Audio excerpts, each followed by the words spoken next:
Good morning all. हा vlog ना post करायला म्हणजे थोडा उशीर झाला आहे. 15-20 दिवसापूर्वीचा हा व्लॉग आहे आणि मला पहिल्यांदाच ना 2 किलो फिश फ्रायची ऑर्डर आली होती. तर फिश जे आहेत ना ते खाऱ्या पाण्यातील असू दे किंवा गोड्या पाण्यातली असू दे, तुम्हाला ना ते स्वच्छ करणं फार इम्पॉर्टंट आहे. म्हणजे ना सगळ्यात आधी ना मी 3-4 पाण्याने स्वच्छ धुवून घेतले आणि त्यानंतर ना त्याला मीठ चोळून ठेवलं थोडंसं आणि नंतर आलं लसणाची पेस्ट लावली. 15 ते 20 मिनिटं तुम्ही आलं लसणाची पेस्ट लावून ठेवू शकता आणि लिंबूसुद्धा वरतून पिळायचा आहे, जेणेकरून फिशला येणारा जो उग्रवास आहे ना तो येत नाही. आणि त्यानंतर ना आपण इथे लहान मुलांची सुद्धा फिश फ्राय करून देतो. लहान मुलांसाठी ना कमी तिखटाचे आणि मोठ्यांसाठी ना जसे हवे तसे फिश फ्राय तुम्हाला करून मिळतील. आणि ही ऑर्डर ना मला पहिल्यांदाच आली होती आणि ज्यांना मी दिले होते ना त्यांना सुद्धा हे खूप आवडले. तर तुम्हालाही जर असे फिश फ्राय करून हवे असतील तर मला कमेंट करून नक्की सांगा.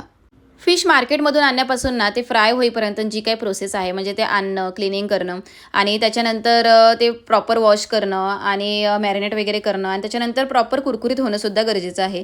ही सगळी प्रोसेस तुम्हाला कशी वाटली हे मला कमेंट करून नक्की सांगा. चला भेटूया नेक्स्ट व्लॉगमध्ये. तोपर्यंत सर्वांना बाय बाय.